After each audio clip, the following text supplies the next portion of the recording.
Hello, this is Kelly Halley, and I'm going over an easy way to study and learn the cervical plexus. Okay, first you start out by drew a skull here, and then I just wrote the spinal segments C1, C2, C3, C4, and C5. The spinal accessory nerve I drew here, and then the hypoglossal cranial nerve here. And I also put that was cranial nerve 12. Hypoglossal, which is the tongue. Okay, now I'm going to color code this so that we have the sensory cutaneous nerves, which are the superficial nerves, in purple, and then the muscular motor nerves, that is the deep nerves, in green. Okay, now we want to do this.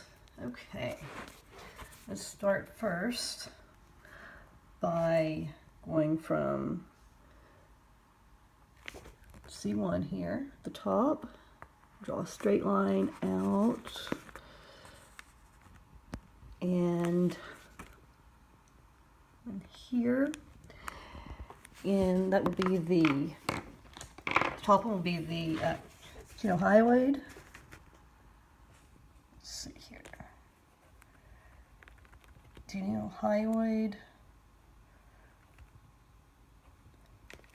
and this is the thyrohyoid.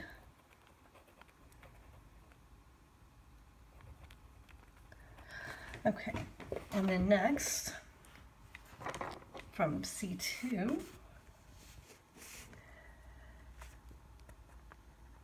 a line that goes down and back up with the omohyoid, the sternohyoid, and the sternothyroid coming out from there.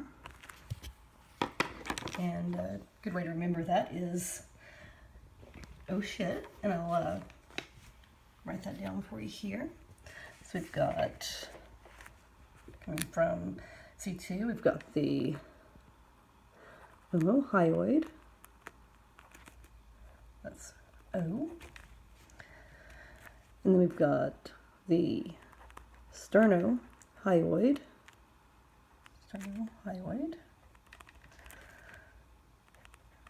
S8, and then the sternothyroid.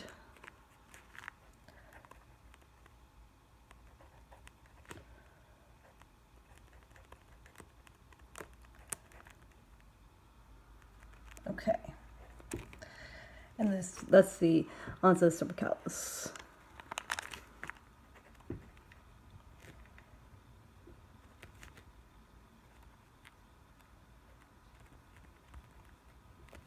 Okay, next I will connect the C3 right here, and then draw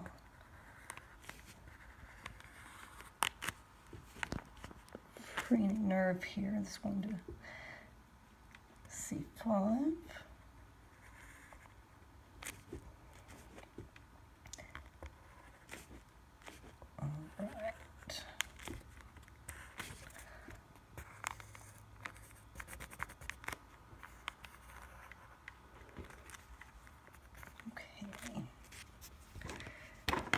Now, label this the phrenic,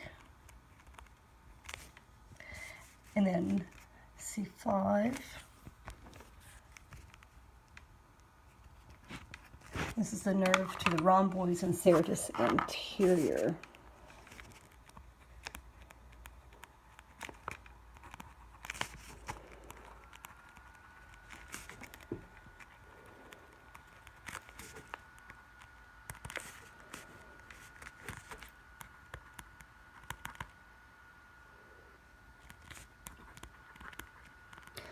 Okay, now, next we're going to go over and we're going to do the sensory cutaneous nerves, which are the superficial ones.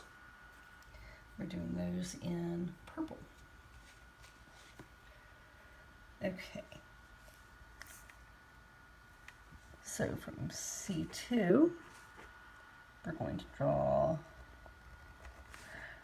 going over to the transecting the accessory cranial nerve 11, spinal accessory nerve. I'm just going to draw the lines first, then we'll go through and label them next. Okay, and then C3, we're going to draw the greater auricular nerve, the transverse cervical nerve, and 4, do the supraclavicular. Oh, sorry about that. Erase that.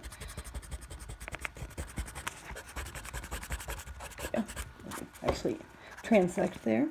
Okay. I'm just going down here.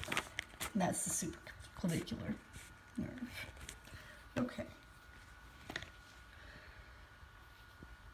So, okay, just to recap, we've got the lesser occipital,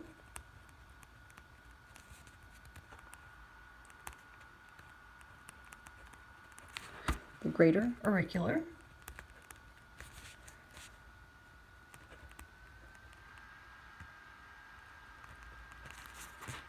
and the transverse cervical.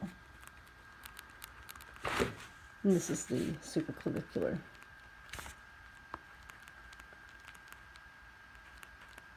Pardon my messy handwriting here.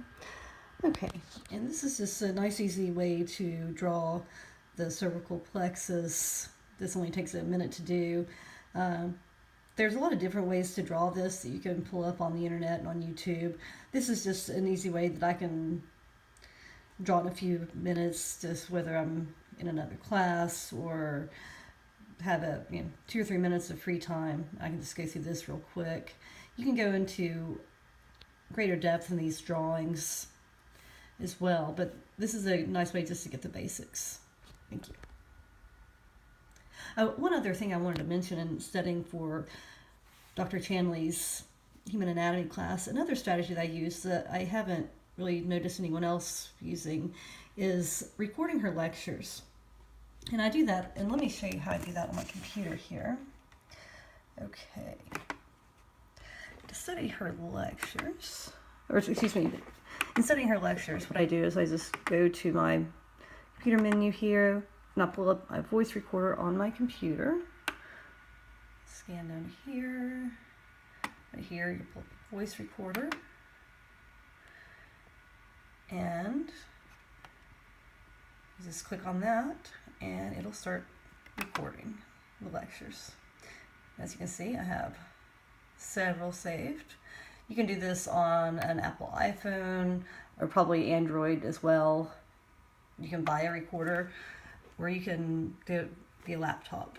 And I've tried all three. I always bring my laptop to class, so that's been probably the one that I've used most frequently. And that's just, lecture moves so quickly that it's nice to be able to rewind and go back and make sure that there's nothing that you've missed. It's also nice to listen to in the car if you have a long commute or walking between classes with headphones. It's just a nice way to recap from class. All right, thank you. I hope you've found these study strategies useful.